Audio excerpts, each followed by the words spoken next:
Hello everyone. Vijay academy Indore में आपका स्वागत है। एमपीटीटी 2023 वर्ग 2 के लिए सोशल साइंस की हमारी ओवरव्यू क्लासेस चल रही हैं। जो भी स्टूडेंट इस कोर्स को परचेज करना चाहे, आप इसे 26 रुपीज़ पे करके इस कोर्स को परचेज कर सकते हो।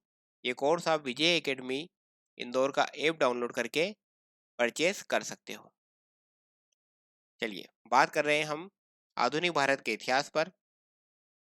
इससे पहले हम काफ़ी बातें कर चुके हैं, आज हम उससे आगे की बात करेंगे। इससे पहली वाली क्लास में देखिए हमने गांधीवादी आंदोलनों पे बात कर ली थी, जिसमें हमने चंपारण, खेड़ा और अहमदाबाद मिल हड़ताल ये सभी इन्हें समझ लिया था कि तीन कटिया पद्धति क्या है। ठीक है, गांधी जी को किसने महात्मा की उपाधि दी।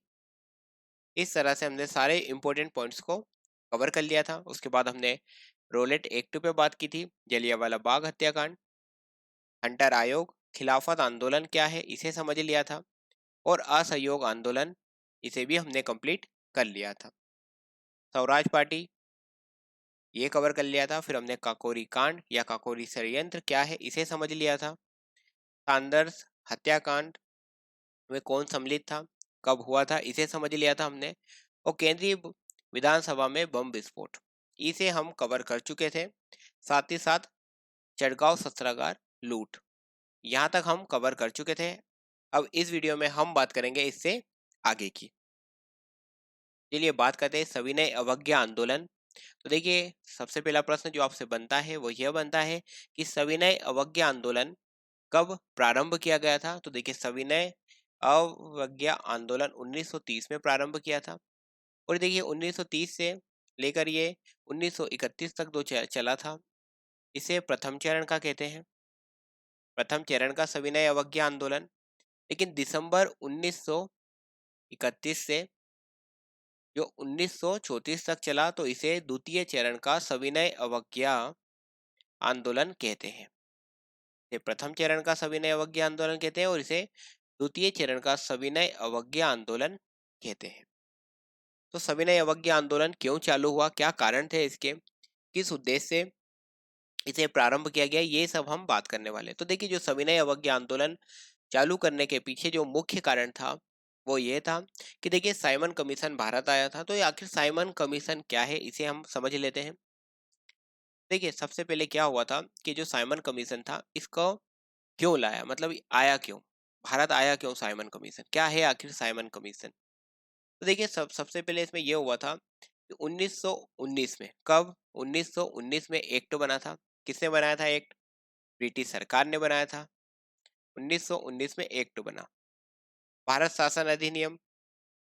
तो ये जो एक्ट बना, इस एक्ट की समीक्षा के लिए क्या बोला था कि इस एक्ट की हम जो समीक्षा करेंगे कब करेंगे, 10 साल बाद। लेकिन क्या हुआ 1927 में, कब, नवंबर 1927 में ही इन्होंने क्या करा, इस एक्ट की समीक्षा के लिए एक आयोग गठित कर दिया। आयोग का नाम क्या था, भारतीय विधिक आयोग। क्या था, इस एक्ट की समीक्षा के लिए जो 1919 में एक्ट बना था, एक्ट किसने बनाया था, ब्रिटिश सरकार ने बनाया था।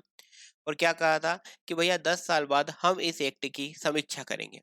लेकिन नवंबर 1927 में ही उन्होंने एक आयोग बना लिया इस एक्ट की समीक्षा के लिए। तो उस आयोग का नाम क्या था, तो भारतीय विधिक आयोग।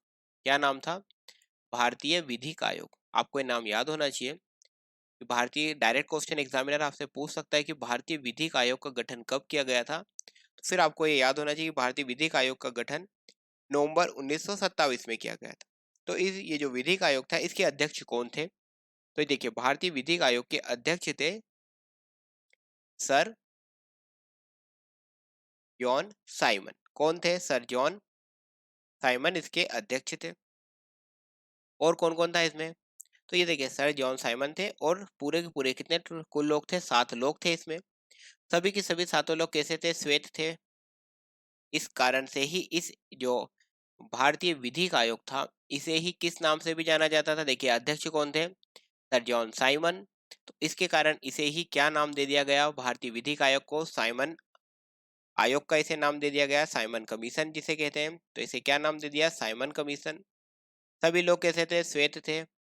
तो इसके लिए इसे व्हाइट मैन कमीशन के नाम से भी जाना जाता है। तो आपसे अगर पूछ ले व्हाइट मैन कमीशन कि क्या है, व्हाइट मैन कमीशन या साइमन कमीशन, तो आपको पता होना चाहिए भारतीय विधिक आयोग है। इसे दूसरे अन्य नामों से जाना जाता है साइमन। सर जॉन साइमन इसके अध्यक्ष थे, इसलिए इसे साइमन कमीशन भी कहा जाता है। सभी के सभी लोग, इसमें जितने भी सदस्य थे, सभी की सभी सातों के सातों लोग व्हाइट थे। व्हाइट मतलब जो ब्रिटिश लोग होते हैं या जो विदेश के लोग होते हैं, इन्हें व्हाइट कहा जाता है। ठीक है, गोरे लोग। तो ये श्वेत लोग थे, तो इसलिए इसे व्हाइट मैन कमीशन का भी नाम दिया। तो वास्तव में इसका नाम क्या रखा गया था? भारतीय विधिक आयोग। गठन कब किया गया था? तो नवंबर 1927 में। ये चीजें आपको याद होनी चाहिए। कौन सी? कि भारतीय विधिक आयोग था। इसका क्या क्या नाम है भारतीय विधिक आयोग के? एक तो साइमन कमीशन है, व्हाइट मैन कमीशन है। कब गठन किया गया था? तो नवंबर 1927 में। अध्यक्ष कौन थे? सर जॉन साइमन, इसीलिए इसका नाम क्या पड़ गया? साइमन कमीशन भी। सभी के सभी जितने भी सदस्य सम्मिलित थे, सातों के सातों व्हाइट थे, श्वेत थे, इसलिए इसे व्हाइट मैन कमीशन भी कहा जाता है। क्यों बनाया गया था? कि जो 1919 में एक्ट बना था, उस एक्ट की समीक्षा करने के लिए इसे कमीशन बनाया गया था। क्या नाम था? Bharat Simon commission. तो कब भारत आया? 1927 में ये भारत आया। ठीक है, तो जब ये भारत आया तो उस समय क्या हुआ था, क्यों बना दिया था इसको? कि भैया जो भी मतलब उस समय, ये तत्कालीन समय मतलब 1927 में कैसी सरकारी व्यवस्था कहती थी, मतलब जो गवर्नमेंट थी उसका किस तरह से काम कर रही थी ब्रिटिश सरकार, उसके बारे में। और साथ ही साथ शिक्षा का किस प्रकार से प्रसार प्रचार किया जाए, इसके संदर्भ में इस कमीशन को बनाया गया था और इससे रिपोर्ट मांगी गई थी। तो जब ये कमीशन भारत आया तो इसमें क्या हुआ था कि जो लाला लाजपत राय थे और दूसरे भी अन्य क्रांतिकारी थे, इन्होंने इसका क्या करा? विरोध करा। और किस प्रकार के नारे लगाए? नारे लगाए साइमन गो बैक। जो साइमन नाम का व्यक्ति था, इसे वापस जाना चाहिए, तो इस तरह के नारे लगे, साइमन गो बैक। तो इसे साइमन कमीशन वापस जाओ, इस तरह के नारे लगाए गए। पुलिस ने इस तरह के मतलब इसे रोकना चाहा, तो पुलिस ने क्या करा? लाठी चार्ज कर दिया। और उस लाठी चार्ज में लाला जो लाजपत राय थे, उनकी मृत्यु हो गई। तो लाला लाजपत राय की मृत्यु कब हो गई? तो देखिए, लाला लाजपत राय की मृत्यु हो गई 17 नवंबर 1928 को। लाला लाजपत राय की कब मृत्यु हो गई? 17 नवंबर 1928 को। तो ये साइमन कमीशन के बारे में कहानी थी। अब बात करते हैं कि सविनय अवज्ञा आंदोलन चालू हुआ तो किन का ऐसे कौन कौन से कारण विद्यमान थे जिसके कारण ये सविनय अवज्ञा आंदोलन 1930 में प्रारंभ किया गया? तो सबसे पहला इसका कारण था कि साइमन कमीशन का भारत आना। साइमन कमीशन क्यों भारत आया, वो हमने सारे पॉइंट समझ लिए। कि 1919 में बना था एक्ट, उस एक्ट की समीक्षा करने के लिए ब्रिटिश सरकार ने एक आयोग गठित करा। उस आयोग का नाम क्या था? भारतीय विधिक आयोग। और इसके अध्यक्ष कौन थे? सर जॉन साइमन इसके अध्यक्ष थे। तो इसके कारण इसका एक नाम क्या पड़ गया? इसका नाम पड़ गया भारतीय विधिक आयोग था, अध्यक्ष थे सर जॉन साइमन, तो इसका नाम पड़ गया साइमन कमीशन। सभी की सभी सातों के सातों लोग क्या थे? व्हाइट थे, श्वेत लोग ही इसमें सम्मिलित थे, तो इसलिए इसे व्हाइट मैन कमीशन भी कहा गया। उद्देश्य एक ही था कि जो 1919 का एक्ट है उसके बारे में समीक्षा करना, और साथ ही साथ जो सरकारी व्यवस्था है, तत्कालीन समय की सरकारी व्यवस्था, शिक्षा के प्रचार प्रसार की व्यवस्था, इसके बारे में अपनी एक रिपोर्ट देना, इसके लिए बनाया गया था साइमन कमीशन। तो इसका विरोध किया गया, काफी सारे क्रांतिकारी ने मिलकर के विरोध करा, उसमें लाला लाजपत राय भी सम्मिलित थे। पुलिस ने कर दिया लाठीचार्ज, और उस लाठीचार्ज में जो लाला लाजपत राय थे, इनकी मृत्यु हो गई 17 नवंबर 1928 को। तो एक कारण तो ये था साइमन कमीशन का भारत आना। सेकेंड जो रीजन था, क्या कारण था दूसरा? दूसरा कारण था नेहरू रिपोर्ट को अस्वीकार करना। तो नेहरू रिपोर्ट क्या है, इसे समझ लेते हैं। देखिए, जो नेहरू रिपोर्ट के बारे में अगर हम बात करें कि नेहरू रिपोर्ट क्या है, तो देखिए नेहरू रिपोर्ट के पीछे की भी एक पूरी पूरी घटना है। क्या हुआ था? 1928 की बात है ये। बात कब की है? 1928 की। 1928 में तत्कालीन भारत सचिव, उस समय के जो भारत सचिव थे, कौन थे? लॉर्ड, नाम याद रखना, डायरेक्ट एग्जाम में क्वेश्चन पूछ सकता है कि 1928 में भारत सचिव कौन थे? तो लॉर्ड बिरकनहेड। तो ये लॉर्ड बिरकनहेड ने क्या करा?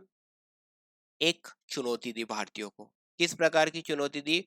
उन्होंने भारतीयों को ऐसी चुनौती दी कि आप एक ऐसा संविधान बनाएं जो जितने भी दल हैं सभी को ये संविधान आपका क्या हो, जितने भी दल हैं, जितने भी नेता हैं, सभी को ये जो आपका संविधान है वो कैसा होना चाहिए, मान्य होना चाहिए। अगर आप इस तरह की उन्होंने क्या करा, उस समय के तत्कालीन भारत सचिव कौन थे, लॉर्ड बिरकन हेड थे। इन्होंने एक चुनौती दी भारतीयों को कि आप एक ऐसा संविधान बनाए, इस तरह का संविधान बनाए कि जितने भी गुट हैं, सभी गुट, सभी दल इस संविधान को क्या करें, मान्य करना चाहिए।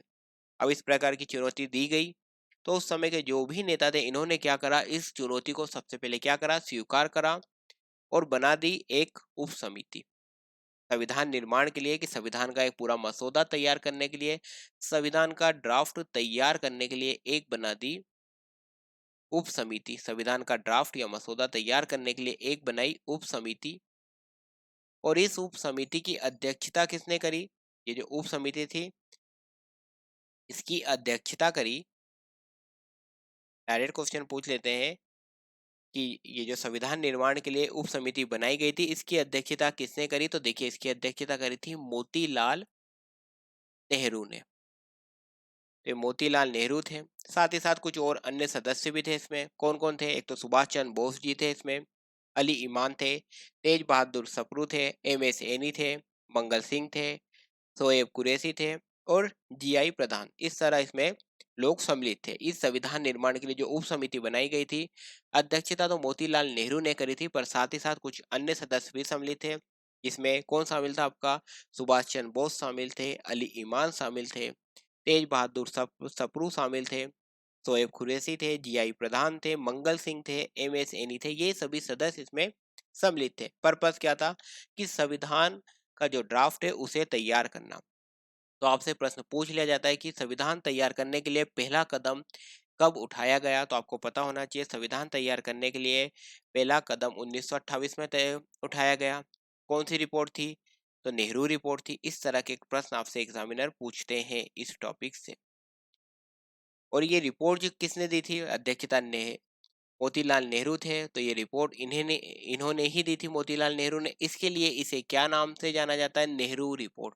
तो ये जो आपका कॉन्सेप्ट था कि नेहरू रिपोर्ट को अस्वीकार करना, तो आपको ये समझ में आ गया कि नेहरू रिपोर्ट क्या थी, कि लॉर्ड बिरकन हेड थे, इन्होंने भारतीयों को एक चुनौती दी कि आप एक ऐसा संविधान का निर्माण करें जो जितने भी दल हैं, सभी दल, सभी राजनेताओं, सभी गुटों को ये जो आपका संविधान है मान्य होना चाहिए।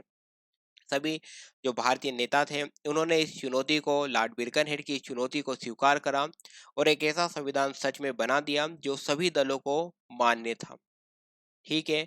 तो ये जो उस संविधान बनाने के लिए समिति बनाई गई थी, उस समिति की अध्यक्षता किसने करी थी, मोतीलाल नेहरू ने करी थी।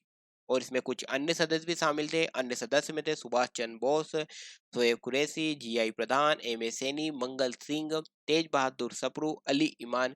ये सब इसमें सदस्य थे। इन्होंने संविधान बनाया। तो आपसे प्रश्न पूछ लेता है कि संविधान तैयार करने के लिए पहला कदम कब उठाया गया, तो 1928 में उठाया गया था। तो ये जो रिपोर्ट दी थी, रिपोर्ट किसने दी थी, अध्यक्ष कौन थे, मोतीलाल नेहरू। तो इन्होंने ही इस संविधान का जो ड्राफ्ट तैयार करा था उसके संबंध में रिपोर्ट दी और इसे ही क्या कहा जाता है, नेहरू रिपोर्ट कहा जाता है। ठीक है। अब हम देख लेते हैं, दो रिपोर्ट आ गई हमारे पास। एक तो हमारे पास साइमन कमीशन आ गए थे, तो साइमन कमीशन की एक रिपोर्ट आ गई, एक नेहरू रिपोर्ट आ गई। तो दोनों रिपोर्ट में बहुत अंतर था। साइमन कमीशन की जो रिपोर्ट थी, साइमन एक विदेशी व्यक्ति थे, इनकी रिपोर्ट थी, पर जो नेहरू रिपोर्ट थी मोतीलाल नेहरू ने तैयार करी थी। तो ये इस तरह की दो रिपोर्ट हमारे पास आ गई थी। तो इन दो रिपोर्ट में क्या था, देखिए कुछ महत्वपूर्ण बिंदु जान लेते हैं। अगर हम बात करें साइमन कमीशन की रिपोर्ट की, बात करें कि साइमन कमीशन ने भी रिपोर्ट दी थी, तो साइमन कमीशन की रिपोर्ट थी एक, और एक थी आपकी नेहरू रिपोर्ट। तो देखिए साइमन कमीशन की जो रिपोर्ट थी इसके अंदर उन्होंने क्या करा, सबसे पहले तो यहाँ पर उन्होंने जो औपनिवेशिक थी, मतलब भारत किसका औपनिवेशिक था, ब्रिटेन का। तो ये जो भारत को औपनिवेशिक राज्य सौंपने की जो बात की गई थी, इन्होंने इस पे कोई अपनी सिफारिश नहीं दी कि मतलब क्या भारत को पूरी तरह से मतलब स्वतंत्र कर देना चाहिए। ये जो औपनिवेशिक का भारत का दर्जा है, भारत ब्रिटेन के अंतर्गत था, तो क्या इसे उस मतलब रिलीज कर देना चाहिए, मतलब भारत को पूरी तरह से स्वतंत्र कर देना चाहिए। तो इस पे साइमन कमीशन की रिपोर्ट में कोई बात नहीं कही गई, जबकि नेहरू रिपोर्ट में क्लियर कहा गया कि भारत को अति शीघ्र क्या कर देना चाहिए, स्वतंत्र कर देना चाहिए। ये जो औपनिवेशिक का दर्जा है भारत का, ये पूरी तरह से समाप्त कर देना चाहिए। ये पहला इसके अंदर दोनों की रिपोर्ट में डिफरेंस था कि साइमन कमीशन ने की जो रिपोर्ट आई थी, इसमें कोई उन्होंने बात नहीं कही थी कि जो भारत का औपनिवेशिक दर्जा है वो समाप्त किया जाना चाहिए, इसमें कोई बात नहीं की। जबकि यहाँ पर जो नेहरू रिपोर्ट थी, यहाँ जो औपनिवेशिक दर्जा है, औपनिवेशिक जो दर्जा था, औपनिवेशिक दर्जा था, इसे क्या कहा कि भैया औपनिवेशिक दर्जे को क्या कर देना चाहिए, शीघ्र समाप्त कर देना चाहिए, अति शीघ्र भारत को स्वतंत्र कर देना चाहिए। साथ ही साथ इन्होंने केंद्र और जो राज्य के प्रांत थे, उनके लिए क्या हुआ था, उत्तरदायी शासन पे कोई बात नहीं करी इन्होंने, उत्तरदायी शासन पे। जबकि यहाँ पर नेहरू रिपोर्ट में क्लियर बात की गई थी उत्तरदायी शासन के लिए। इन्होंने नेहरू रिपोर्ट में सिफारिश की, एक सिफारिश क्या करी कि भारत को जल्द से जल्द जो औपनिवेशिक स्वराज है भारत का, उसमें भारत को क्या कर देना चाहिए, जो औपनिवेशिक का दर्जा है वो अति शीघ्र समाप्त कर देना चाहिए और भारत को स्वतंत्र कर देना चाहिए, ये नेहरू रिपोर्ट में बात कही गई। और केंद्र और प्रांतों के लिए जो उत्तरदायी शासन है उसकी व्यवस्था की जानी चाहिए, ये बात कही गई नेहरू रिपोर्ट में। जबकि साइमन कमीशन में ऐसी कोई बातें नहीं की गई। मौलिक अधिकारों की मांग भी की गई, नेहरू रिपोर्ट ने मौलिक अधिकारों पर भी मांग की, लेकिन साइमन कमीशन ने इस पे भी कोई सिफारिश, मौलिक अधिकारों पे भी कोई सिफारिश नहीं की। तो इन दोनों की रिपोर्ट में इस तरह के अंतर थे, साइमन कमीशन की रिपोर्ट में और नेहरू की रिपोर्ट में। ठीक है, कि जहां नेहरू की रिपोर्ट कह रही थी कि भारत को जल्द से जल्द स्वतंत्र कर देना चाहिए, तो वहाँ साइमन कमीशन की जो रिपोर्ट थी पूरी तरह से मौन थी, उसने कोई सिफारिश नहीं करी। उत्तरदायी शासन, केंद्र और प्रांतों के लिए उत्तरदायी शासन की बात नेहरू रिपोर्ट करती थी, जबकि साइमन कमीशन में ऐसी कोई बात नहीं की गई। नेहरू रिपोर्ट में मौलिक अधिकारों का भी उल्लेख किया गया, जबकि साइमन कमीशन में मौलिक अधिकारों के बारे में भी कोई उल्लेख नहीं किया गया। इस तरह की दोनों की जो रिपोर्ट्स आई थी उनमें अंतर था। तो आपने दोनों पॉइंट समझ लिए होंगे, साइमन कमीशन का भारत आना, नेहरू रिपोर्ट का अस्वीकार करना। इस तरह की नेहरू जी, जो मोतीलाल नेहरू थे, इन्होंने इस तरह की रिपोर्ट तैयार करके दी थी। ठीक है, लेकिन क्या हुआ था, ये जो नेहरू रिपोर्ट थी, जो आपने ये सब पॉइंट यहाँ पर समझे, इसे भी उन्होंने क्या करा, अंग्रेजों ने स्वीकार नहीं किया। दूसरा कारण हो गया। तीसरे कारण पे बात करते हैं। तीसरे कारण पे बात करते हैं, 1 मिनट इसे क्लीन कर लेते हैं।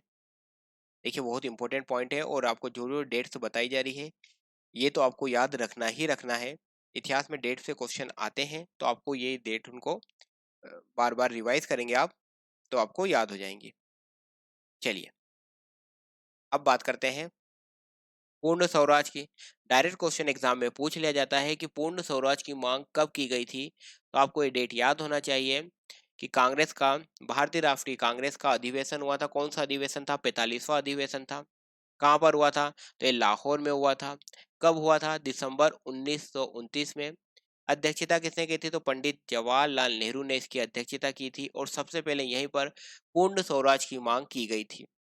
और ये डिसीजन लिया था कि अब हर साल 26 जनवरी को क्या मनाएंगे, स्वतंत्रता दिवस मनाने का निर्णय लिया था। कब, दिसंबर 1929 में अधिवेशन हुआ। अधिवेशन कहाँ पर हुआ था, याद रखना है आपको ये बातें सारी, कि पूर्ण स्वराज की मांग किस अधिवेशन में की गई, तो देखिए लाहौर में अधिवेशन हुआ था। तो भारतीय राष्ट्रीय कांग्रेस का लाहौर अधिवेशन था, जहां पर पूर्ण स्वराज की मांग की गई। कब हुआ था यह अधिवेशन, तो यह अधिवेशन आपका हुआ था दिसंबर 1929 में। अध्यक्षता किसने की थी इस अधिवेशन की, पंडित जवाहरलाल नेहरू ने की थी। क्या मांग की थी, पूर्ण स्वराज की मांग की थी। और क्या डिसीजन लिया था, डिसीजन लिया था कि अब हर साल हम 26 जनवरी को क्या मनाएंगे। ये कब की बात है, 1929 की बात कर रहे हैं हम। ठीक है, नहीं तो आप अभी वर्तमान सिनेरियो देखेंगे तो फिर आप कंफ्यूज हो जाएंगे, क्योंकि आप बोलेंगे सर 15 अगस्त को स्वतंत्रता दिवस मनाते हैं और 26 जनवरी को तो गणतंत्र दिवस मनाते हैं। तो आपकी बात बिल्कुल सही है, ये बात कर रहे हैं 1929 की। तो वहां पर 1929 था, दिसंबर 1929 था। अधिवेशन कहाँ पर हुआ था, लाहौर में हुआ था। अध्यक्षता किसने की थी, पंडित जवाहरलाल नेहरू जी ने अध्यक्षता की थी। और क्या निर्णय लिया था कि अब हर साल 26 जनवरी को हम क्या मनाएंगे, स्वतंत्रता दिवस। तो एक क्वेश्चन और आपसे एग्जामिनर पूछ लेता है इसी पॉइंट पर, ये वाले पॉइंट पर। क्या क्वेश्चन पूछ लेता है आपसे एग्जामिनर कि प्रथम या पहला स्वतंत्रता दिवस कब मनाया गया? तो आपको पता होना चाहिए 26 जनवरी 1930 को, 26 जनवरी 1930 को पहला स्वतंत्रता दिवस मनाया गया था।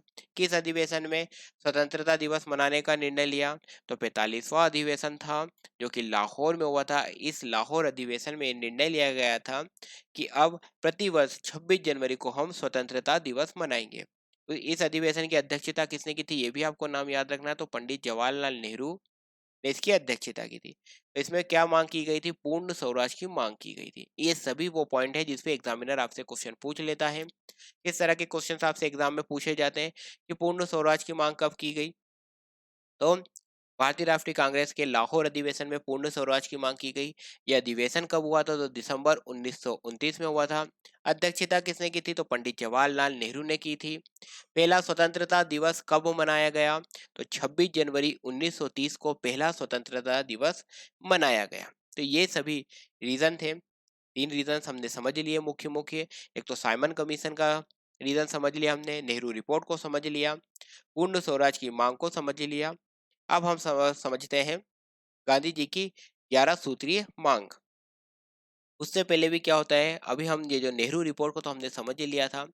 ये नेहरू रिपोर्ट ने संविधान की बात की थी और हमें कैसा संविधान बनाने की लॉर्ड बिरकरहेड ने चुनौती दी थी। लॉर्ड बिरकरहेड ने ऐसे संविधान बनाने की हमें चुनौती दी थी कि आप ऐसा संविधान बनाएं जो सभी दलों को, जितने भी दल हैं, सभी दलों को, सभी राजनेताओं को, सभी गुटों को, वो जो आप संविधान बना रहे हैं वो सभी को मान्य होना चाहिए। तो ये नेहरू रिपोर्ट की समीक्षा किसने करी?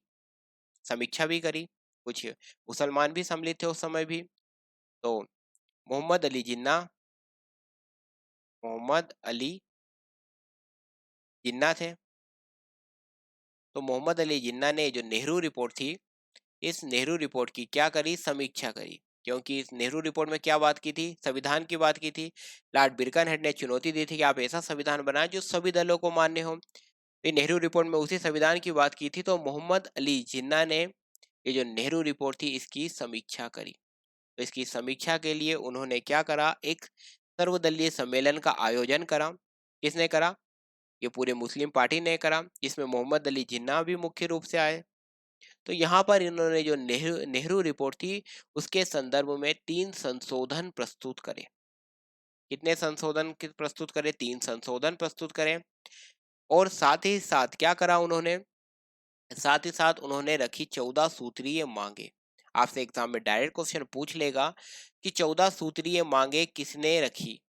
14 सूत्रीय मांगे, तो आपको पता होना चाहिए कि 14 सूत्रीय मांगे मोहम्मद अली जिन्ना ने रखी। ठीक है। और ये जो सम्मेलन बुलाया गया था, आपसे एक क्वेश्चन ये भी पूछ सकता है एग्जाम में कि जो सर्वदलीय सम्मेलन का आयोजन किया गया था, मोहम्मद अली जिन्ना ने और मुस्लिम सदस्यों ने सर्वदलीय सम्मेलन बुलाया। तो ये सर्वदलीय सम्मेलन कब बुलाया? तो ये उन्होंने बुलाया था दिसंबर 1928 में। कहाँ पर बुलाया था? तो कलकत्ता में बुलाया था। तो ये भी आपको याद होना चाहिए। नेहरू रिपोर्ट आई, उस नेहरू रिपोर्ट की समीक्षा के लिए मुस्लिम दल ने, और उसमें मुख्य रूप से मोहम्मद अली जिन्ना भी सम्मिलित थे, इन्होंने उस रिपोर्ट की समीक्षा के लिए एक सर्वदलीय सम्मेलन बुलाया। सम्मेलन कहाँ पर बुलाया? कलकत्ता में। कब बुलाया? दिसंबर 1928 में। मोहम्मद अली जिन्ना ने कितने संशोधन प्रस्तुत करे? तो 3 संशोधन उन्होंने इसमें प्रस्तुत करे। साथ ही साथ उन्होंने क्या रखी? 14 सूत्रीय मांगे रखी। तो आखिर ये 14 सूत्रीय मांगे क्या होती है? तो देखिए बड़ा सिंपल सा है कि मतलब ये इनकी 14 बातें बता देते हैं। ठीक है कि भैया ये हमारी मांगे हैं, तो बस उसे ही क्या नाम दे दिया? 14 सूत्रीय मांगे। जैसे गांधी जी ने 11 बातें रखी तो उसे गांधी जी की 11 सूत्रीय मांगे हो गई। तो उसी तरह मोहम्मद अली जिन्ना ने कितनी रखी? 14 रखी, तो इसे 14 सूत्रीय मांगे कहा जाता है। तो आपसे डायरेक्ट एग्जामिनर क्वेश्चन क्या पूछ सकता है?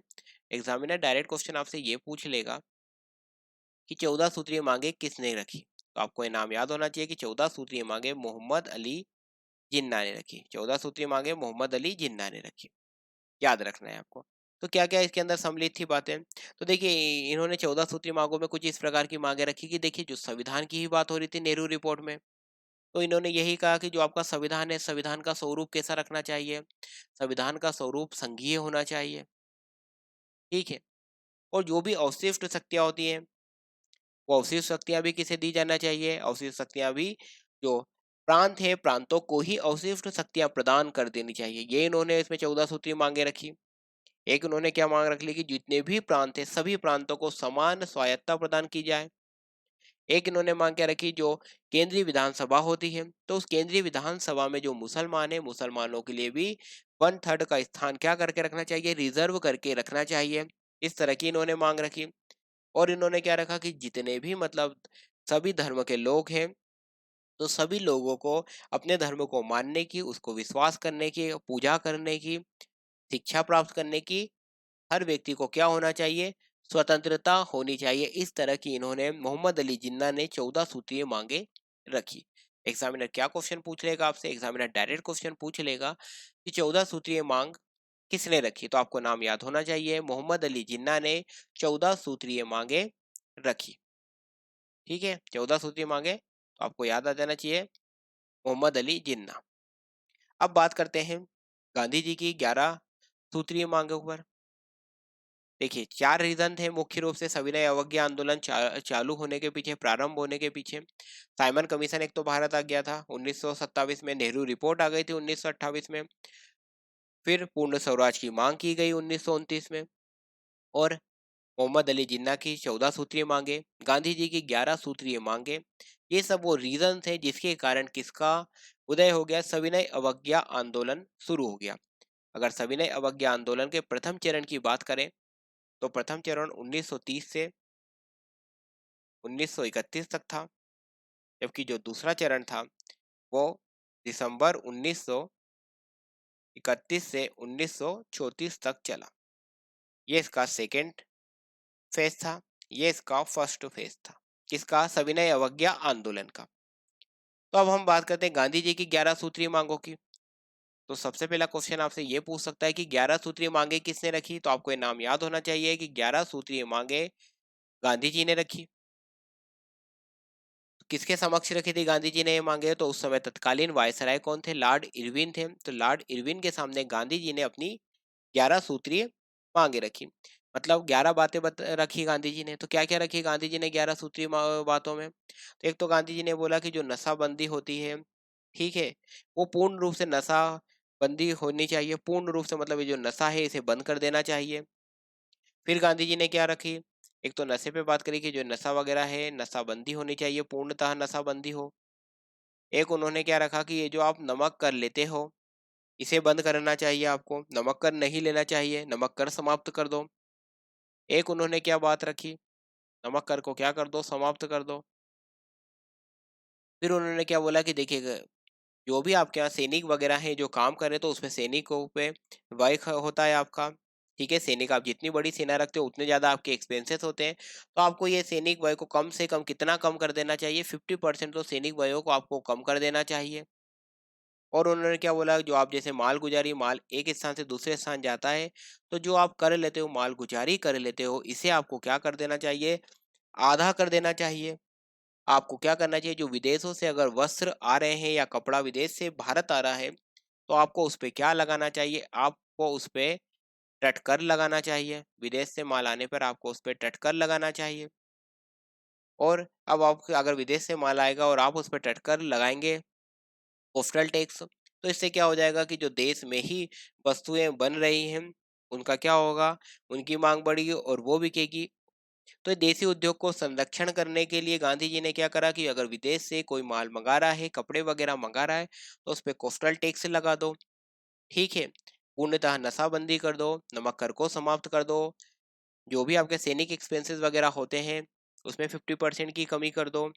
मालगुजारी कर को आधा कर दो। इस तरह की गांधी जी ने क्या करा? 11 बातें रखी। इसे ही क्या नाम दे दिया? 11 सूत्री मांगे। और किसके समक्ष रखी गांधी जी ने? उस समय वायसराय कौन थे? लॉर्ड इरविन थे। तो लॉर्ड इरविन के समक्ष गांधी जी ने ये सभी बातें रखी। लेकिन क्या करा, जो लॉर्ड इरविन थे, इन्होंने गांधी जी की बातों पर कोई ध्यान नहीं दिया। इससे गांधी जी को क्या हुआ? गांधी जी को दुख पहुंचा। गांधी जी ने बोला, देखिए, मैंने इनके समक्ष में बातें रखी और इन्होंने कोई उस पर ध्यान नहीं दिया, तो गांधी जी ने क्या कहा? गांधी जी ने कहा कि मैंने घुटने टेक कर क्या मांगी? रोटी मांगी। और मुझे बदले में क्या मिला? मुझे बदले में पत्थर मिला। तो कई बार एग्जामिनर डायरेक्ट ये कोटेशन ही पूछ लेता है आपसे कि ये कोटेशन किसने कहा है। डायरेक्ट आपसे एग्जामिनर ये क्वेश्चन ही पूछ लेता है, ये वाला। क्या पूछ लेते हैं? कि मैंने घुटने टेक कर रोटी मांगी थी। मैंने घुटने टेक कर रोटी मांगी थी, परंतु मुझे मिला क्या? पत्थर। तो बोलते ये कोटेशन किसका है? ये कथन किसने कहा था? तो ये कथन कहा था गांधी जी ने। याद रखना है आपको, ये कथन गांधी जी ने कहा था। किससे कहा था? तो वायसराय थे उस समय। कौन थे वायसराय आपके? इरविन थे। ये देखिए यहाँ लिखा, ये लॉर्ड इरविन। तो लॉर्ड इरविन से कहा था गांधी जी ने। तो ये भी आपको याद होना चाहिए। तो इस तरह की गांधी जी की 11 सूत्री मांगे थे, तो इसे भी इग्नोर कर दिया गया। नेहरू रिपोर्ट को इग्नोर कर दिया गया। साथ ही साथ साइमन कमीशन भारत आ गया था। वो सभी कारण थे। उसके कारण क्या हुआ? सविनय अवज्ञा आंदोलन शुरू हुआ। कब शुरू हुआ? 1930 में शुरू हुआ सविनय अवज्ञा आंदोलन। तो ये सभी उसके कारण थे। और इसके कारण में भी कई बार जो आपसे हमने यहाँ पर सब डिस्कस करा है, इस पर भी आपसे एग्जामिनर नेहरू रिपोर्ट पे क्वेश्चन पूछ लेता है, साइमन कमीशन पे आपसे रिपोर्ट पूछ लेता है, गांधी जी की 11 सूत्रीय मांगों पर क्वेश्चन पूछ लेता है, मोहम्मद अली जिन्ना की 14 सूत्रीय मांगों पर क्वेश्चन आपसे पूछ लिया जाता है। तो यहाँ पर आपको जो भी कुछ समझाया गया, ये सब बातें आपको पता होना चाहिए, क्योंकि इनसे एग्जाम में क्वेश्चन पूछे जाते हैं। क्या उद्देश्य था भैया सविनय अवज्ञा आंदोलन शुरू करने का? आखिर फिर वही हम क्या चाह रहे थे? हम चाह रहे थे पूर्ण स्वराज। तो पूर्ण स्वराज को प्राप्त करने के लिए, पूर्ण स्वराज को प्राप्त करने के लिए भारत ने क्या शुरू कर दिया था? सविनय अवज्ञा आंदोलन। ब्रिटिश शासन को क्या करना चाहिए? समाप्त करना चाहिए और पूर्ण स्वराज स्थापित करना चाहिए। इस पर्पज से सविनय अवज्ञा आंदोलन शुरू किया गया। कब शुरू किया गया? 1930 में। प्रारंभ कब से हो गया? ये प्रारंभ होता है 12 मार्च 1930 से। 12 मार्च 1930 से। तो सविनय अवज्ञा आंदोलन की शुरुआत होती है 12 मार्च 1930 से। और इसमें सबसे पहला क्या किया जाता है?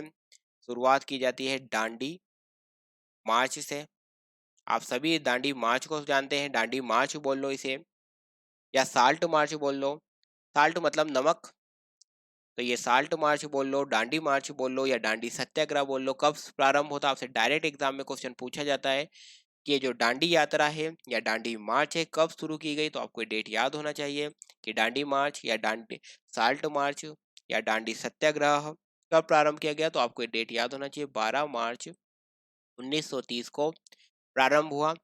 क्या उद्देश्य से दांडी मार्च शुरू की गई? कि जो नमक कर है, इस नमक कर को क्या करना है? समाप्त करना है। इसके उद्देश्य से महात्मा गांधी जी ने प्रारंभ करी। कब प्रारंभ करी? 12 मार्च 1930 को।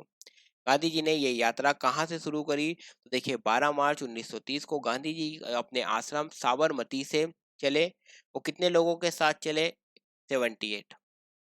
78 लोगों के साथ गांधी जी चले उनके आश्रम साबरमती से। और कहाँ पहुंचे? दांडी पहुंचे।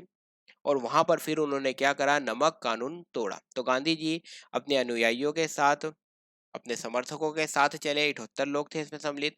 और कहाँ पहुंचे? दांडी पहुंचे। और वहां पर फिर उन्होंने क्या करा? नमक, मुट्ठी भर नमक हाथ में उठाया और जो नमक कानून था इसका उल्लंघन करा। तो गांधी जी कब पहुंचे थे वहां पर? 6 अप्रैल 1930 को। 6 अप्रैल 1930 को गांधी जी वहां पर पहुंचे थे। तो दांडी मार्च कब शुरू होती है? 12 मार्च 1930 को। कब पूरी हो जाती है? तो 6 अप्रैल 1930 को पूरी हो जाती है। गांधी जी कहाँ से चले थे आपके? तो उनका जो आश्रम था साबरमती आश्रम, वहां से गांधी जी ने ये शुरू किया था इनका मार्च। और कहाँ पर? दांडी पहुंचकर ये पूरा इन्हें कंप्लीट हो गया था। और कितने लोग साथ चले थे गांधी जी के? तो 78 लोग चले थे। ठीक है, यहाँ पर पहुंच कर, दांडी पहुंचकर गांधी जी ने क्या करा? मुट्ठी भर नमक हाथ में उठाकर जो नमक कानून था इसका उल्लंघन करा।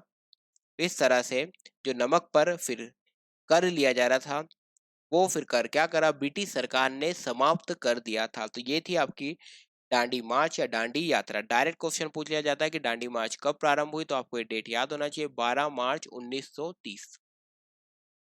चलिए अब बात करते हैं अगले पॉइंट पर। ये प्रभाव कैसा रहा, ये जो सविनय अवज्ञा आंदोलन था, इसके चालू होने के पीछे क्या क्या कारण थे, उन कारणों पे बात कर ली। उद्देश्य क्या था सविनय अवज्ञा आंदोलन शुरू करने का, तो उद्देश्य भी कि पूर्ण स्वराज को प्राप्त करना। प्रारंभ कब से करा, ये 1930 में दांडी मार्च से सविनय अवज्ञा आंदोलन शुरू हुआ। तो दांडी मार्च कब हुई थी, तो 12 मार्च 1930। मतलब ये जो सविनय अवज्ञा आंदोलन था, इसमें क्या किया था, नमक कानून तोड़ा था। ये दांडी यात्रा शुरू हुई और कब हुई थी, 12 मार्च 1930 को। अब इसका प्रभाव क्या हुआ, ये देखिए, इसमें जनता, सभी प्रकार की जनता ने, चाहे फिर बुजुर्ग हो, चाहे महिला हो, चाहे पुरुष हो, चाहे युवा वर्ग हो, सभी ने इसमें बढ़ चढ़ के हिस्सा लिया। तो इसके कारण जो इसका प्रभाव था बहुत तेजी से बहुत दूर तक फैला। अब ब्रिटिश सरकार ने सोचा कि अगर इसे हमें इस आंदोलन को, सविनय अवज्ञा आंदोलन को रोकना है, तो उसके लिए ब्रिटिश सरकार ने क्या बनाई, एक योजना बनाई। और योजना में उन्होंने क्या स्टार्ट करा, उन्होंने चालू करा गोलमेज सम्मेलन। उन्होंने क्या करा, इस गोलमेज सम्मेलन में उन्होंने बुलाया कांग्रेस के नेताओं को, और साथ ही साथ गांधी जी को भी बुलाया, क्योंकि उन्हें समझ में आ चुका था ब्रिटिश सरकार को कि अब यह आंदोलन जो है बहुत तेजी से, इसका प्रभाव हर वर्ग तक पहुंच रहा है और बड़ी मात्रा में लोग इस सविनय अवज्ञा आंदोलन में सम्मिलित हो रहे हैं। अगर इन्हें यही नहीं रोका गया तो ये आंदोलन बड़ा ही खतरनाक रुख ले लेगा। ठीक है, तो उन्हें इसे रोकने के लिए उन्होंने क्या बनाई, योजना बनाई, और उन्होंने प्रारंभ क्या कर दिए, उन्होंने प्रारंभ करे गोलमेज सम्मेलन। तो ये सम्मेलन कहाँ पर उन्होंने आयोजन करा है, गोलमेज सम्मेलन का आयोजन लंदन में करा। आपसे क्वेश्चन डायरेक्ट पूछ सकता है कि पहला गोलमेज सम्मेलन कहाँ हुआ था, तो आपको पता होना चाहिए लंदन में। 3 सम्मेलन हुए थे, तीनों की तीनों ही कहाँ पर हुए थे, लंदन में। आप इतना याद रखना, चाहे आपसे पहले का पूछ ले या दूसरे का या तीसरे का, सभी की सभी ये जो गोलमेज सम्मेलन थे कहाँ पर हुए थे, लंदन में हुए थे। एक एग्जामिनर आपसे पूछ लेता है डेट इन पर कि पहला गोलमेज सम्मेलन कब हुआ, तो आपको डेट याद होना चाहिए, 12 नवंबर 1930 से 19 जनवरी 1931 तक ये सम्मेलन चला। इसे प्रारंभ किसने करा था, तो जॉर्ज पंचम ने इसे प्रारंभ करा था। इसकी अध्यक्षता किसने करी थी, उस समय देखिए ब्रिटेन के प्रधानमंत्री रेमजे मैकडॉनल्ड थे, तो रेमजे मैकडॉनल्ड ने इसकी अध्यक्षता करी। और कांग्रेस ने जो पहला सम्मेलन हुआ था गोलमेज सम्मेलन, इसमें कांग्रेस ने इसका बहिष्कार करा और कांग्रेस इसमें सम्मिलित नहीं हुई। मतलब कांग्रेस का कोई भी नेता ये जो पहला गोलमेज सम्मेलन था इसमें सम्मिलित नहीं हुआ। अध्यक्षता किसने करी थी, ब्रिटेन के प्रधानमंत्री रेमजे मैकडॉनल्ड ने। प्रारंभकर्ता कौन थे, तो जॉर्ज पंचम थे। पहला गोलमेज सम्मेलन का आयोजन कब हुआ, तो 12 नवंबर 1930 से ये प्रारंभ हुआ और कब खत्म हुआ, 19 जनवरी 1931 को ये समाप्त हुआ। इसमें किसने भाग लिया, तो कांग्रेस के किसी भी नेता ने इस पहले गोलमेज सम्मेलन में भाग नहीं लिया। अब लाए ही क्यों थे इस सम्मेलन को, इनकी योजना थी ब्रिटिश सरकार की कि कैसे ना कैसे करके कुछ भी करो, लेकिन ये जो आंदोलन है बहुत तेजी से बढ़ रहा है, तो इसे क्या करना है, हमें इस आंदोलन को, जो सविनय अवज्ञा आंदोलन है, इसे हमें क्या करना है, समाप्त करना है। और समाप्त करने के लिए उन्होंने क्या स्टार्ट कर दिए थे, गोलमेज सम्मेलन। जब पहला गोलमेज सम्मेलन हुआ तो इसके अंदर कांग्रेस ने भाग नहीं लिया, कांग्रेस ने उसका बहिष्कार कर दिया। तो अब अंग्रेजों को समझ में आ रहा था कि ये चाल तो हमारी सही नहीं बैठी। तो फिर उन्होंने बोला कि चलिए अगली चाल चलते हैं। तो फिर उन्होंने क्या करा, इरविन को भेजा। तो देखिए, ये जो गांधी इरविन समझौता हुआ, दो लोगों के बीच हुआ। इसमें जो इरविन थे, इरविन किसकी तरफ से थे, ब्रिटिश सरकार की तरफ से। ब्रिटिश सरकार ने अपना प्रतिनिधि चुनकर किसे भेज दिया, इरविन को। और गांधी जी थे, तो गांधी जी को किसने भेज दिया, गांधी जी को जो कांग्रेस की जो समिति थी, उसने, कांग्रेस कार्यकारिणी समिति ने अपनी किसे अधिकृत कर दिया, कांग्रेस ने गांधी जी को। इससे बात करिए आप, अंग्रेजी सरकार से बात करिए। तो देखिए ब्रिटिश सरकार ने किसे अधिकृत कर दिया बात करने के लिए गांधी जी से, इरविन को। कांग्रेस की जो पूरी की पूरी कांग्रेस की कार्यकारिणी समिति थी, उसे किसने कर दिया, कार्यकारिणी समिति ने किसे अधिकृत कर दिया, गांधी जी को। ठीक है, तो इन दोनों के बीच में बातचीत हुई। एक पूरा की पूरा समझौता हुआ। तो ये समझौता किस तिथि को हुआ? तो देखिए ये समझौता हुआ 5 मार्च 1931 को। किसके बीच में हुआ? गांधी जी और इरविन के बीच में समझौता हुआ। इसे ही गांधी इरविन समझौता कहते हैं। ठीक है, तो आखिर ये समझौता में क्या बात कही गई? तो देखिए इसके अंदर कुछ बातों पर गांधी जी सहमत हो गए और कुछ बातों पर जो लॉर्ड इरविन थे वो सहमत हो गए। तो बातें क्या क्या हुई इस समझौते के अंदर? तो देखिए सबसे पहली बात तो ये हुई, जो भी राजनीतिक मतलब नेता लोग हैं जिसको क्या कर रखा था सरकार ने, ब्रिटिश सरकार ने जानबूझ के गिरफ्तार कर रखा था, तो गांधी जी ने कहा कि देखिए जो भी हमारे नेता हैं, जो भी हमारे राजनीतिक लोग हैं जिसको आपने क्या करा है, जानबूझ के आपने गिरफ्तार कर लिया, तो इन सभी लोगों की, राजनीतिक कैदियों की आपको क्या करना चाहिए, तत्काल आपको रिहाई करनी चाहिए। इसमें उन लोगों की रिहाई पे बात नहीं की गई जो लोग हिंसात्मक अ, सम्मिलित थे, हिंसात्मक आंदोलनों में सम्मिलित थे या उन्होंने कोई हिंसात्मक अपराध करे थे, जैसे किसी को मार देना या कुछ अन्य दूसरे हिंसात्मक काम करना। तो अगर कोई व्यक्ति उसमें सम्मिलित था तो उनकी रिहाई की बात नहीं की गई। केवल जो शांतिपूर्ण ढंग से प्रदर्शन वगैरह कर रहे थे उसे अगर सरकार ने गिरफ्तार कर लिया, तो गांधी जी ने कहा कि इस तरह के लोगों को आपको तुरंत छोड़ देना चाहिए। ये समझौता हुआ। फिर साथ ही साथ क्या बात कही गई कि जो भी देखिए इरविन ने क्या कहा कि देखिए जो भी आपने हमारा धन वगैरह, आपके क्रांतिकारियों ने जो भी संपत्ति हमारी लूट ली है, आपको वो हमारी संपत्ति क्या कराना है, वापस कराना है। ये समझौते में बात की गई। देखिए दोनों अपनी अपनी बात रख रहे हैं, कहीं गांधी जी अपनी बात रख रहे हैं, कहीं इरविन अपनी बात रख रहे हैं, और दोनों ने मिलकर के क्या कर लिया, आपस में समझौता कर लिया। ठीक है, एक गांधी जी ने क्या कहा कि देखिए जो भी आपने जुर्माना लगाया है सभी लोगों पर, वो जुर्माने की जो राशि थी, जो जुर्माना वसूली आप कर रहे थे, उसे आपको क्या कर देना चाहिए, स्थगित कर देना चाहिए। ठीक है, और नमक कानून जो उसका, जिसको तोड़ दिया है हमने, तो अब आपको क्या करना चाहिए कि अब हमको नमक तैयार करने की आपको क्या देना चाहिए, छूट देना चाहिए कि हम बिना कोई टैक्स पे करे नमक तैयार कर सकते हैं। साथ ही साथ गांधी जी ने उस समय देखा कि ये जो शराब है, मदिरा है, इसका लोग अधिक सेवन कर रहे थे।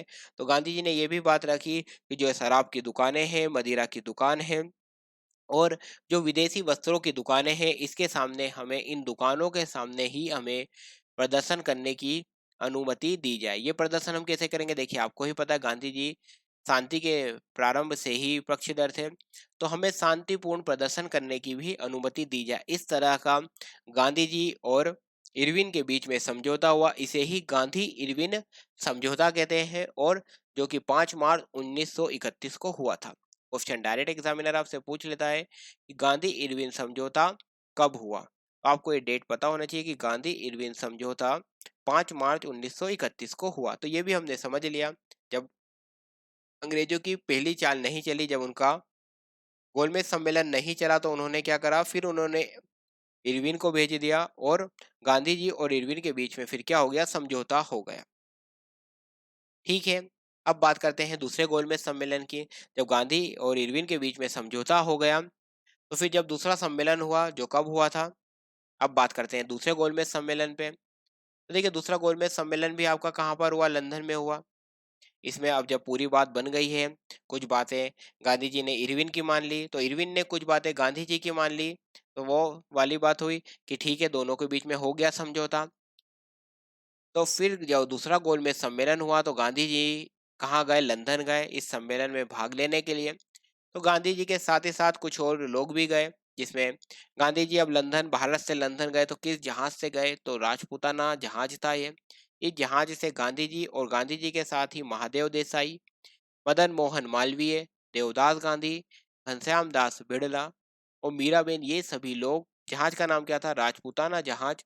इस जहाज से, इस राजपूताना जहाज से सभी लोग कहाँ गए, गांधी जी के साथ लंदन गए। तो ये जो सम्मेलन था, दूसरा गोलमेज सम्मेलन, कब प्रारंभ हुआ, 7 सितंबर 1931 को ये प्रारंभ हुआ और कब तक चला, 1 दिसंबर 1931 तक। सितंबर में प्रारंभ हुआ और कब तक चला, 1931 तक। आपको ये डेट, गोलमेज सम्मेलन की भी डेट आपको याद होने चाहिए। डायरेक्ट एग्जाम में क्वेश्चन पूछ लिया जाता है कि पहला गोलमेज सम्मेलन कब हुआ, दूसरा गोलमेज सम्मेलन कब हुआ, या तीसरा गोलमेज सम्मेलन क्या हुआ, कब हुआ। तो ये आपको डेट याद होनी चाहिए।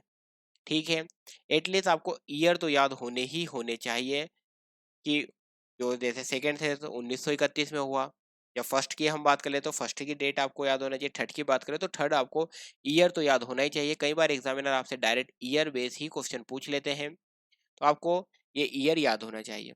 दूसरे गोलमेज सम्मेलन में गांधी जी ने भाग लिया, ये क्वेश्चन भी आपसे पूछा जाता है कि गांधी जी ने किस सम्मेलन में भाग लिया था, तो आपको ये याद होना चाहिए कि गांधी जी ने दूसरे गोलमेज सम्मेलन में भाग लिया था। डायरेक्ट क्वेश्चन पूछा जाता है कि महात्मा गांधी जी ने किस गोलमेज सम्मेलन में भाग लिया था। आपको ऑप्शन दिए जाते हैं, प्रथम गोलमेज सम्मेलन, द्वितीय गोलमेज सम्मेलन, तृतीय गोलमेज सम्मेलन, और डी ऑप्शन दिया जाता है इनमें से कोई नहीं। तो आपको ये बात पता होनी चाहिए कि गांधी जी ने दूसरे गोलमेज सम्मेलन में भाग लिया था, सेकेंड वाले जो सेकेंड गोलमेज सम्मेलन था इसमें गांधी जी ने भाग लिया। अब क्या हुआ, जब गांधी जी वहां गए, लंदन गए और इस सम्मेलन में भाग लिया, तो गांधी जी ने अपनी वही स्वतंत्रता की बात रखी ब्रिटिश सरकार के सामने कि देखिए हम क्या मांग रहे हैं, हमें स्वतंत्रता दी जाए। तो जो ब्रिटिश सरकार थी उन्होंने इनकी इस मांग पे कोई ध्यान नहीं दिया। तो फिर गांधी जी को लगा कि ये अंग्रेज लोग हैं, ब्रिटिश सरकार है, ये हमारी बातें बिल्कुल नहीं मान रहे हैं। तो फिर गांधी जी ने पुनः क्या चालू कर दिया, पुनः सविनय अवज्ञा आंदोलन शुरू कर दिया। और ये जो फिर से गांधी जी ने पुनः सविनय अवज्ञा आंदोलन शुरू करा, इसे द्वितीय चरण का, देखिए पहले चालू करा था तो क्या हुआ, गांधी इरविन समझौता हो गया और गांधी जी ने फिर वो जो प्रथम चरण का सविनय अवज्ञा आंदोलन था उसे बंद कर दिया।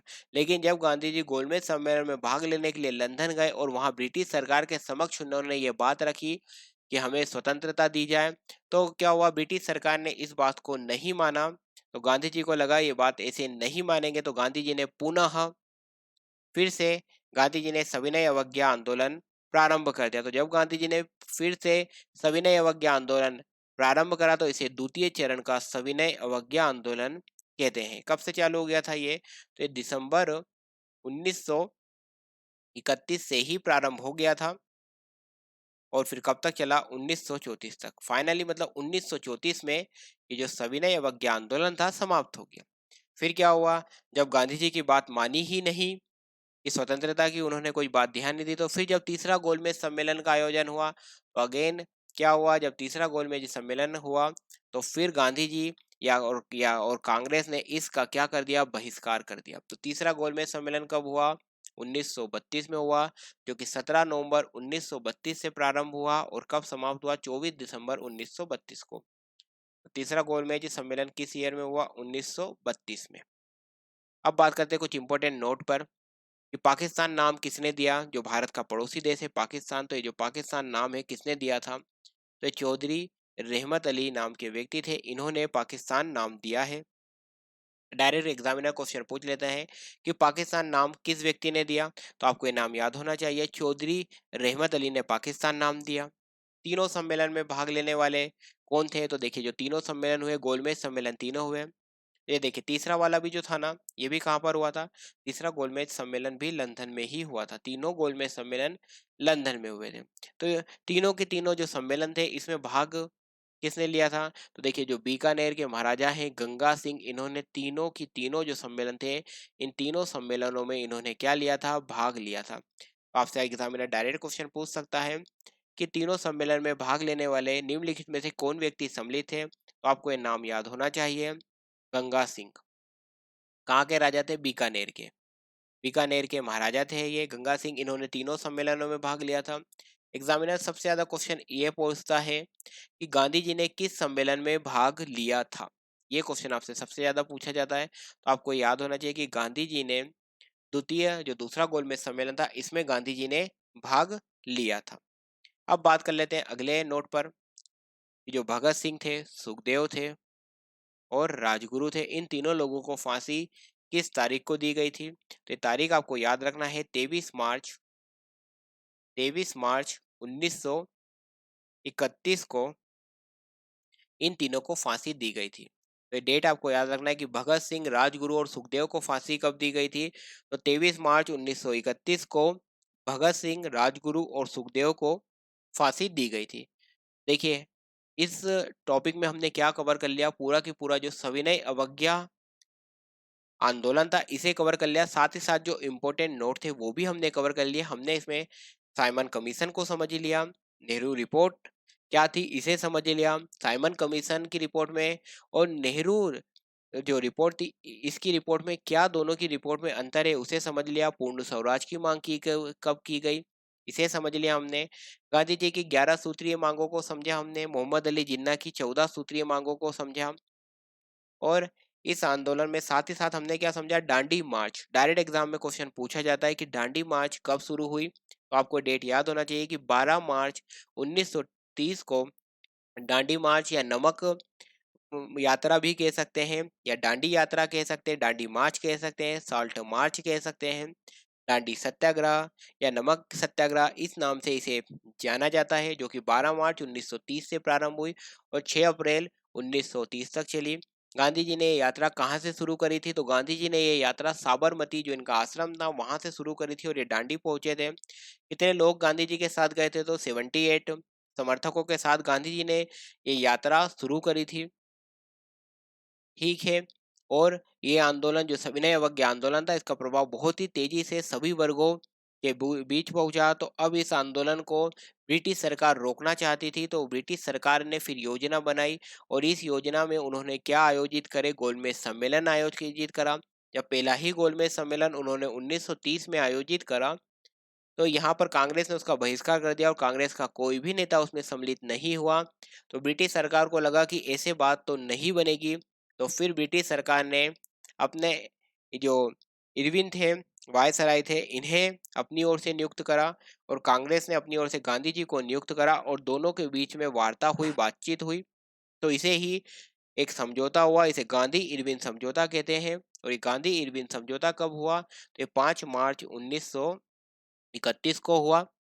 उसके बाद फिर दूसरा गोलमेज सम्मेलन आयोजित हुआ जिसमें गांधी जी ने भाग लिया। गांधी जी के साथ कुछ और लोग भी लंदन गए थे, जिसमें महादेव देसाई, मदन मोहन मालवीय, घनश्याम दास बिड़ला, देवदास गांधी, मीराबेन, ये सभी लोग गांधी जी के साथ गए।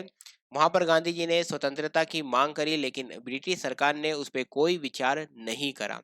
जब ब्रिटिश सरकार ने कोई विचार नहीं करा, तो गांधी जी को लगा कि ऐसे बात नहीं मानेंगे, तो गांधी जी ने पुनः द्वितीय चरण का जो सेकंड फेज का सविनय अवज्ञा आंदोलन था वो गांधी जी ने प्रारंभ कर दिया। ठीक है, फिर तीसरा गोलमेज सम्मेलन भी आयोजित हुआ लंदन में, परंतु गांधी जी ने इसमें भी भाग नहीं लिया और कांग्रेस ने इसका विरोध करा। और कुछ इंपॉर्टेंट नोट थे जिसमें देखिए, पाकिस्तान जो नाम था किसने दिया, तो चौधरी रहमत अली ने दिया था। कौन से महाराजा थे जो तीनों के तीनों गोलमेज सम्मेलनों में भाग लिया, तो बीकानेर के महाराजा थे गंगा सिंह, इन्होंने तीनों गोलमेज सम्मेलनों में भाग लिया। भगत सिंह, राजगुरु, सुखदेव को फांसी कब दी गई, तो 23 मार्च 1931 को भगत सिंह, राजगुरु और सुखदेव को फांसी दी गई। अगर आपको ये वीडियो अच्छा लगे तो आप जरूर इसे लाइक करें, साथ ही साथ आप अपने फ्रेंड के साथ इस वीडियो को शेयर करें। अगर अभी भी आपने यूट्यूब चैनल को सब्सक्राइब नहीं करा है तो आप इसे जरूर सब्सक्राइब करें, ताकि जो भी वीडियो अपलोड किया जाए उसका नोटिफिकेशन आपको तुरंत मिल सके। और अगर आपने अभी भी विजय एकेडमी इंदौर का टेलीग्राम ग्रुप ज्वाइन नहीं करा है तो आप इसे ज्वाइन कर लीजिए, ताकि आपको सभी नोटिफिकेशन तुरंत मिल सके। तो ज्वाइन कीजिए विजय एकेडमी इंदौर का टेलीग्राम ग्रुप। साथ ही साथ अगर आपने विजय एकेडमी इंदौर का ऐप नहीं डाउनलोड करा है तो गूगल प्ले स्टोर से आप विजय एकेडमी इंदौर का ऐप डाउनलोड करें। वीडियो अच्छा लगे तो ज़रूर लाइक करें। तो चलिए मिलते हैं जल्द ही अगले वीडियो में, तब तक के लिए आप सभी को मेरा नमस्कार।